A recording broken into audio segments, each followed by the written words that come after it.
सुप्रभात मित्रों, मैं कमल ध्यानी उत्तराखंड नवनिर्माण पार्टी से।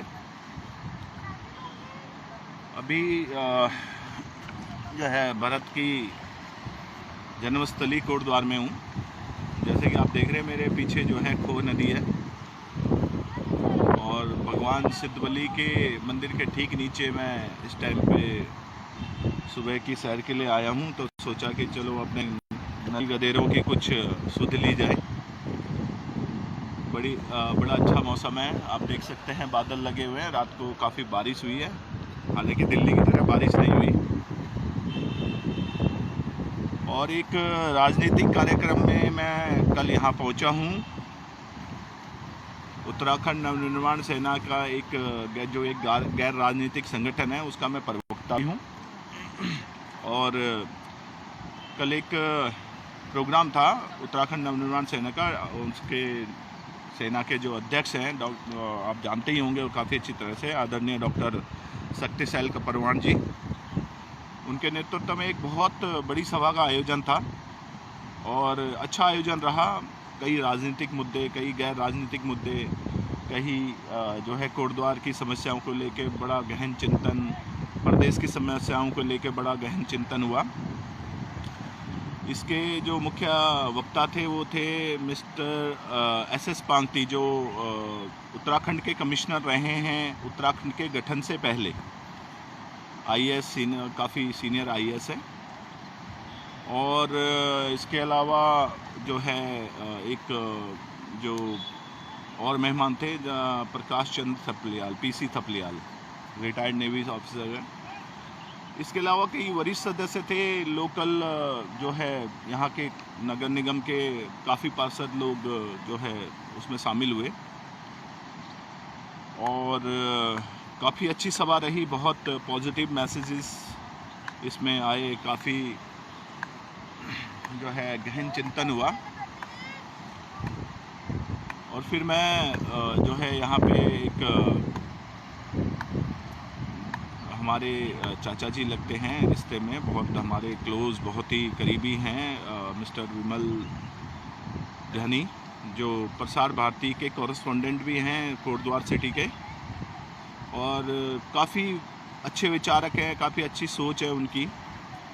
उत्तराखंड को लेके प्रोग्राम्स करते रहते हैं और उनकी सबसे बड़ी खासियत ये है कि जब वो कोई भी प्रोग्राम करते हैं तो गढ़वाली भाषा में ही उनका प्रोग्राम होता है। तो उन्होंने हमारा बहुत अच्छा इंतज़ाम कर रखा था यहाँ पे। ये सिद्धबली की धर्मशाला मैं आपको दिखा देता हूँ।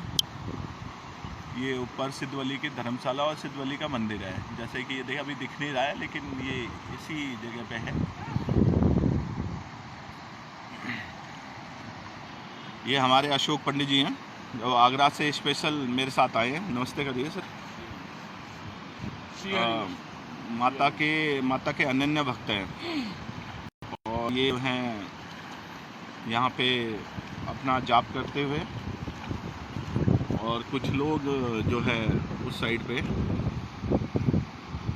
भी लोग जो है प्रकृति का आनंद लीजिए। मैंने सोचा सुबह सुबह आप लोगों को प्रकृति का आनंद दिया जाए।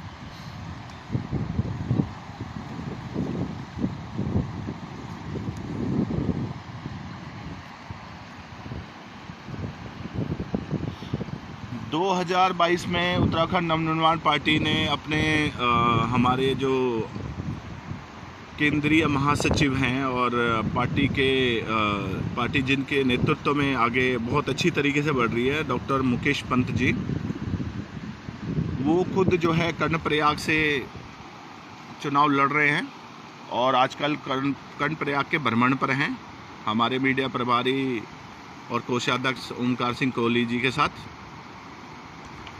इसके अलावा राजेश सिंह पंवार जी भी मेरे साथ हैं यहाँ पे, लेकिन अभी वो उपस्थित नहीं हैं। वो भी जो है कोटद्वार से विधानसभा का उनका डिक्लेयर हो चुका पार्टी द्वारा। और मैं स्वयं 2022 में विधानसभा चुनाव में चौबट्टा खाल से पार्टी का प्रत्याशी हूँ। बहुत ही जो है रमणीय, बहुत ही सुंदर, बहुत ही पवित्र, बहुत ही भक्तिमय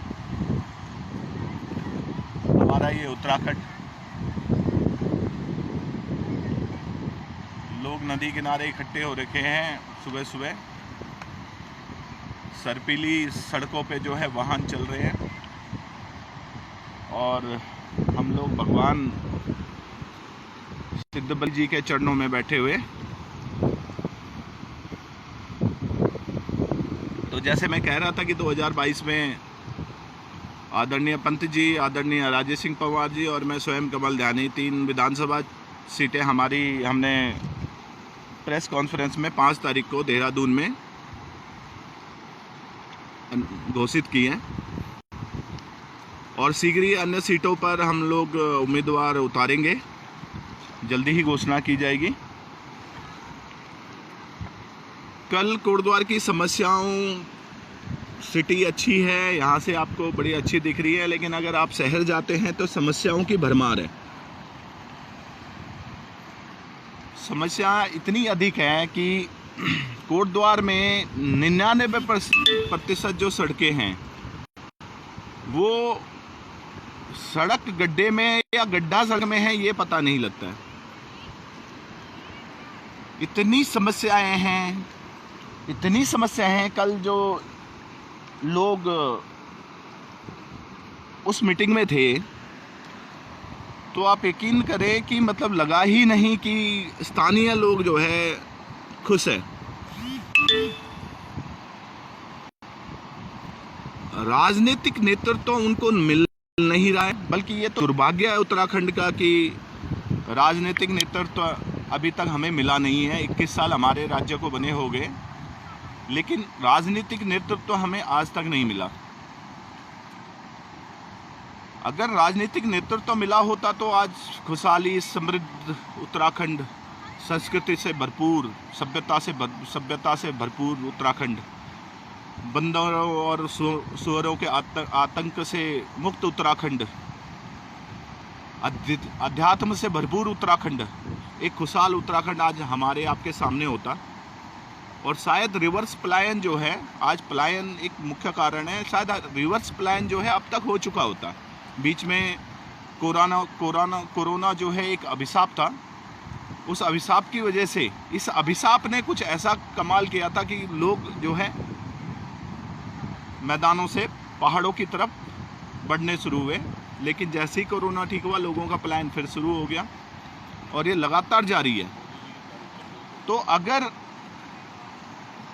उत्तराखंड को अगर राजनीतिक नेतृत्व अच्छा मिला होता तो ये नौबत नहीं आती। आज एक खुशहाल उत्तराखंड हम सबके सामने होता, हमारे लोगों को रोज़गार दे रहा होता, हमारे लोग, हमारे युवा पहाड़ों में रह रहे होते। लेकिन दुर्भाग्य यह है कि युवा लगातार पलायन कर रहा है, नाखुश है। कल कई युवाओं ने अपनी बात रखी सभा में। उनका मुख्य मुद्दा सिर्फ नौकरी को लेकर था। उनको मतलब नहीं है आप किसको क्या कर रहे हो, लेकिन आज का युवा राजनीतिक परिवर्तन चाहता है और इतने गहराई से चाहता है। कल मैं सुन रहा था उनकी बातें कि उन लोगों ने, उनकी चिंता इतनी है कि हम लोग दिल्ली नौकरी करते हैं। वो स्पेशल जो है इस सभा के लिए दिल्ली से लगभग 20-25 युवा आए थे। तो उनका ये था कि हमें नौकरी अगर यहाँ मिल जाए तो कौन अपना घर छोड़ना चाहता है। यही सब पे ऊपर लागू है, अपना घर कौन छोड़ना चाहता है। जिसने भी छोड़ा मजबूरी में छोड़ा। कोटद्वार में कमोबेश यही स्थिति है जो पहाड़ में सबकी है। स्थानीय प्रतिनिधि, जो जनप्रतिनिधि हैं, विधायक है, ये लोग काम करने को राजी नहीं हैं। आप यकीन करें कोटद्वार की स्थिति इतनी बुरी है। तो मुझे लगता है जब गढ़वाल का जो प्रवेश द्वार है कोटद्वार, उसकी जब इतनी बुरी स्थिति, तो आप प्रदेश की स्थिति की कल्पना कर सकते हैं कि क्या स्थिति होगी वहाँ पे। वहाँ मैं वार्ड नंबर 9 के जो है एक हमारे बड़े मुखर जो है पार्षद थे। वैसे पार्षद तो काफ़ी लोग हमें मिले। वार्ड नंबर 9 से परवेंद्र सिंह रावत जी, इतने मुखर व्यक्ति जो चौपटा खाल हमारी विधानसभा से ही ताल्लुक़ रखते, इतने मुखर नेता, इतने मुखर व्यक्ति, कल जब उन्होंने समस्याओं को गिनाया एक पार्षद जैसा व्यक्ति और जो समस्याएं गिना रहा है, वो उससे स्थिति का अंदाज़ा हो गया कि कोटद्वार के अंदर कितनी खराब स्थिति में है सब कुछ। तो मैं ये कह रहा था कि जैसे अगर जो गढ़वाल का प्रवेश द्वार है, जब उसकी स्थिति इतनी भयानक है, तो कल्पना की जा सकती है कि आगे पहाड़ों में क्या हाल होगा या पूरे प्रदेश का क्या हाल होगा। राजनीतिक परिवर्तन बहुत जरूरी है और हम लोग कोशिश कर रहे हैं कि एक अच्छा नेतृत्व प्रदेश को, राज्य की जनता को दे सके। मैंने तो ठान रखा है, हालांकि हार जीत तो एक अलग बात है, लेकिन संघर्ष करने का मादा हर व्यक्ति के अंदर होना चाहिए, हर किसी के अंदर होना चाहिए। बड़ी विडंबना है, बड़ा दुख है इसका कि लोग अपनी जिम्मेदारी समझने को राजी नहीं है। हम बात करें कि यार ये नहीं है, रोडें नहीं है, विकास नहीं है, नौकरी नहीं है, लेकिन क्या हम लोगों ने सोचा कि हम किसको वोट दे रहे हैं? 21 साल हमें बाट जोते जोते हो गए कि हमारे प्रदेश का थोड़ा सा भला होगा, लेकिन क्या हम लोगों ने अपनी जिम्मेदारी निभाई? आप सोच के देखें। आप नेताओं को दोष देते हैं, आप सरकार को दोष देते हैं, लेकिन चुनने वाला कौन है? ये जो पाप है, ये हमारे द्वारा ही हुआ है। ये हम ही लोगों का पाप है कि आज ऐसे स्वार्थी और ऐसे भ्रष्टाचारी सत्ता में बैठे हुए हैं। सिर्फ मोदी जी के नाम पे हमने वोट कर दिया। हमने ये नहीं देखा कि मोदी जी, अगर मोदी जी स्वयं मुख्यमंत्री बनते हैं तो मैं तो कहता हूँ कि जितने भी क्षेत्रीय दल हैं उनको सपोर्ट करना चाहिए। क्या कि मोदी जी मुख्यमंत्री बनेंगे यहाँ के, लेकिन उन्होंने जिस व्यक्ति को बिठाया वो व्यक्ति काम करने को राजी नहीं है। उत्तराखंड तो एक प्रयोगशाला बना के रख दिया राजनीति की, जब मन चाहे तब मुख्यमंत्री बदल दिया। एक व्यक्ति को मुख्यमंत्री 4 साल बना के रखा आपने, 4 साल बाद आपको पता लगा कि यार ये तो नकारा मुख्यमंत्री है, इसको तो जनता पसंद नहीं करे। 4 साल लग गए आपको जानने में। उसके बाद आपने दूसरा व्यक्ति मुख्यमंत्री बनाया, उसको आपने 6 महीने मुख्यमंत्री रखा। 6 महीने में जो उसने प्रदेश को लूटा, पहले वाले ने लूटा, फिर 6 महीने इसने लूटा, फिर आपने तीसरे व्यक्ति को प्रधान मुख्यमंत्री बना दिया। तो क्या मैं ये समझूं कि जो उत्तराखंड है, हमारा जो प्रदेश है, वो राजनीतिक पक्ष है, या अपने अपने हिस्से को लूटने के लिए आप बताते हो कि भाई 6 महीने तू लूट, 6 महीने मैं लूटूंगा, 4 साल उसने लूटा। सोचने के विषय है, बड़ा सोचनीय प्रश्न है कि हम लोग क्या चाहते हैं। क्या हमने अपनी जिम्मेदारी निभाई? अच्छा वोट करके क्या हमने अपनी जिम्मेदारी निभाई? हम अपनी जिम्मेदारी नहीं निभा पाए। हमने अपनी जिम्मेदारी ठीक से नहीं निभाई, उसका खामियाजा आज हम ही भुगत रहे हैं। जब हमने अच्छा प्रतिनिधि नहीं चुना, हमने अच्छे लोग नहीं चुने, अच्छा विधायक नहीं चुना। 2022 में मौका है, बहुत पीली दारू, बहुत खा लिया मुर्गा। प्रदेश को देखिए, आने वाले अपनी पीढ़ियों को देखिए, आपके बच्चों के भविष्य को देखिए। आप अपने बच्चों को यही भविष्य देना चाहते हैं जो आपका आज का वर्तमान है? क्या यही गड्ढा युक्त सड़कें देना चाहते हैं? क्या यही बदहाली देना चाहते हैं? आज धार्मिक विस्तारवाद इतना ज्यादा हो गया कि आपके मकानों पे बाहरी लोग, मुस्लिम लोग आपके मकानों पे बैठे हुए हैं। हमारी बहुएं, हमारी बेटियां सुरक्षित नहीं हैं।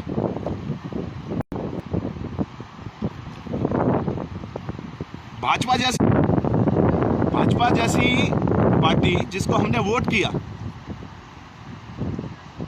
जिसको हम सोचते थे कि हिंदुत्व की सबसे मुखर पार्टी है, जिसको हम सोचते थे कि आज वो कभी ऐसा करेगी, चमत्कार करेगी हिंदुत्व को। मैं मानता हूं कि सेंटर में बहुत अच्छा काम हो रहा है और देश को उसकी जरूरत भी है, देश को मोदी जी की भी जरूरत है। लेकिन क्या देश के हाल से आप खुश हैं जो भाजपा कर रही है? पिछले 4 साल, विगत 4 साल 5 साल में जो भाजपा कर रही है, क्या आप उससे खुश हैं?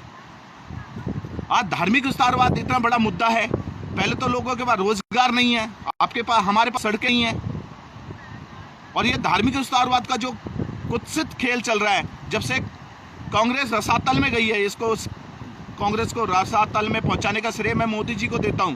लेकिन आज राज्य भाजपा, जहां जहां भी राज्य भाजपा की सरकारें काम कर रही हैं, उनका हाल कांग्रेस से भी बुरा है। कांग्रेस के वोट बैंक पे गिद्ध की नजरें गड़ा के बैठी है भाजपा, और उसी का जो परिणाम है वो धार्मिक विस्तारवाद के रूप में हमारे सामने है। कटु, अभी ये तो शुरू हुआ है, बहुएं बेटियां हमारी जो है गैर धर्म वालों को जो है लेके घूम रही हैं, ये लोग हमारी बहू बेटे को लेके घूम रहे हैं, हम लोगों को चिंता ही नहीं है, हम लोगों को चिंता ही नहीं है कि क्या हो रहा है। एक फेरी वाले के नाम, फेरी वाले जो है लड़कियों को भगा के ले जाते हैं। ये संस्कार हम अपने बच्चों को दे रहे हैं, ये भविष्य हम अपने बच्चों को देना चाहते हैं। अभी भी समय है, जागिए, स्वार्थ के दायरे से बाहर निकलिए, वोट करिए अच्छे विधायक के लिए, अच्छे व्यक्ति के लिए, जो हमारी संस्कृति, हमारी सभ्यता और हमारा जो देवभूमि है उसको बचा सके। कब तक भाजपा कांग्रेस करते रहेंगे? क्या दिया भाजपा कांग्रेस ने 21 साल में? आपको नौकरी दे पाए, पलायन दे पाए, पलायन रोक पाए? कुछ नहीं दिया। सिर्फ और सिर्फ बर्बादी दी है। और आज बर्बादी तो हो ही गई है, लेकिन आज हमारी संस्कृति, हमारी सभ्यता, हमारा अस्तित्व दांव पर है। क्या आप चाहते हैं कि हमारे बच्चे आज से 10 साल बाद, 20 साल बाद, 25 साल बाद दूसरे धर्म के लोगों के आगे सर झुका के बैठे? क्या आप चाहते हैं इस बात को? अपनी नस्ल को अगर बचाना चाहते हैं, अपनी धरती को अगर बचाना चाहते हैं, अपनी देवभूमि को अगर हम बचाना चाहते हैं, तो हमें इस स्वार्थ की राजनीति से बाहर निकलना पड़ेगा।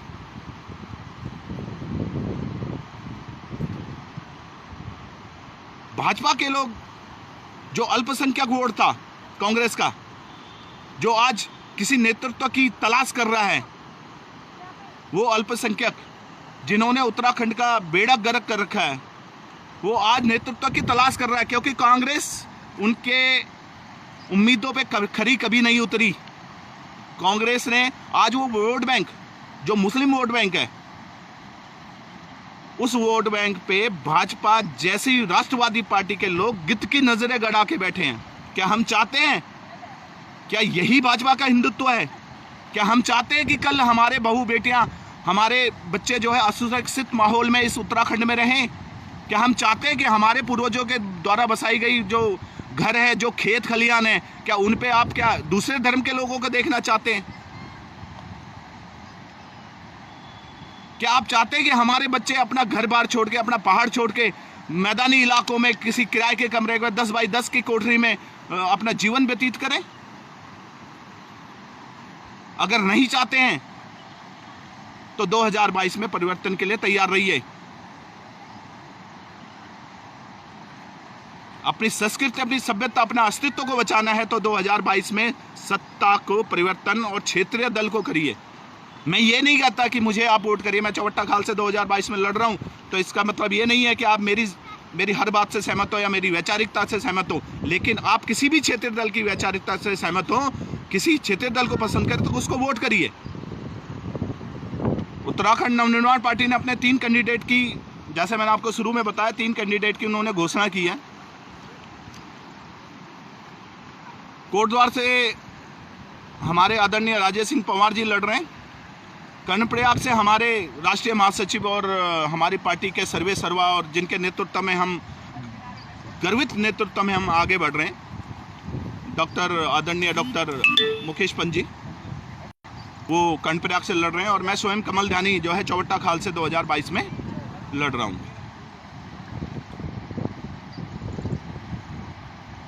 राजनीतिक परिवर्तन बहुत जरूरी है 2022 में। ये तय करेगा कि हमारा अस्तित्व बचा रहेगा या हम इतिहास में समा जाएंगे, ये 2022 तय करेगा। ये आप तय करेंगे, ये हम तय करेंगे। भाजपा कांग्रेस करते रहेंगे। सतपाल महाराज चौबट्टा खाल में 4-5 साल वो विधायक रहे, बल्कि आपको पता ही है कि जब से वो राजनीति में आए हैं पिछले लगभग 50 साल से वो किसी ना किसी पद पे बने रहे, किसी ना किसी पद पे, कभी सांसद रहे, कभी विधायक रहे, कभी सांसद रहे, कभी विधायक रहे। लेकिन क्षेत्र में क्या किया? कुछ नहीं, विकास नहीं है, रोजगार नहीं है। किस लिए वोट किया था? रोजगार के लिए वोट किया था, विकास के लिए वोट किया था। दोनों ही चीज नदारत है। और ऊपर से ये जो दूसरे धर्म के लोग हमारे पहाड़ों में घुस रहे, ये बड़ी भयंकर समस्या आ गई हमारे सामने। रोज दुष्कर्म की घटनाएं बढ़ती जा रही हैं। पहले बड़ी शर्म आती थी, अगर कहीं चोरी होती थी तो 100 किलोमीटर दूर पता लगता था, तो हम बोलते थे अरे ये क्या हो गया, चोरी हो गई। आज बलात्कार हो रहे हैं हमारे प्रदेश में, नाबालिग बच्चियों के साथ बलात्कार हो रहे हैं।